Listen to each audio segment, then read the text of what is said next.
ભરૂચના નર્મદા પાર્કમાં 31મી પાર્ટીને જિલ્લા વહીવટીતંત્રએ નામંજૂર કરી છે।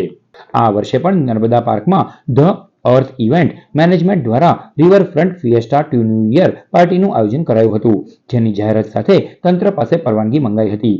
નર્મદા પાર્કમાં ખાનગી સંસ્થા દ્વારા ભારતીય સંસ્કૃતિ વિરુદ્ધ 31મી પ્રાઇવેટ પાર્ટીનું આયોજન થતાં વિશ્વ હિન્દુ પરિષદ, બજરંગ દળ, આરટીઆઈ એક્ટિવિસ્ટ સહિત હિન્દુ સંગઠનોએ વિરોધ નોંધાવ્યો હતો।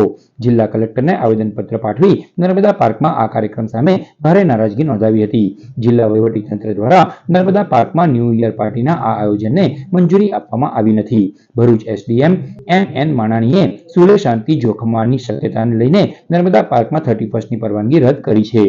ભરૂચ આરટીઆઈ એક્ટિવિસ્ટ વિંગ અને સામાજિક કાર્યકર સંગઠન દ્વારા અને વિશ્વ હિન્દુ પરિષદ અને બીજા આંતરરાષ્ટ્રીય હિન્દુ પરિષદ દ્વારા કલેક્ટર ભરૂચને જે નર્મદા પાર્ક ખાતે 31st જે ઉજવવાનો કાર્યક્રમ કરવામાં આવવાનો હતો તે બાબતે જે આવેદનપત્ર આપવામાં આવ્યું હતું તેમાં સરકારશ્રી તરફથી જે નિર્ણય લેવામાં આવ્યો છે અને કાર્યક્રમ રદ કરવામાં આવ્યો છે તે બાબતે અમે સરકારશ્રીનો આભાર વ્યક્ત કરીએ છીએ। સાથે સાથે જિલ્લા પ્રમુખ પ્રકાશભાઈ મોદી અને ધારાસભ્ય શ્રી રમેશભાઈ મિસ્ત્રીએ પણ આ બાબતે અમે રજૂઆત કરી હતી। તમામ અધિકારીઓને નેતાઓને રજૂઆત કરતાં છેલ્લે આ 31st કાર્યક્રમ જે નર્મદા પાર્ક ખાતે થવાનો હતો તે રદ કરવામાં આવ્યો છે તેનો હુકમ અમને મળી ગયેલ છે।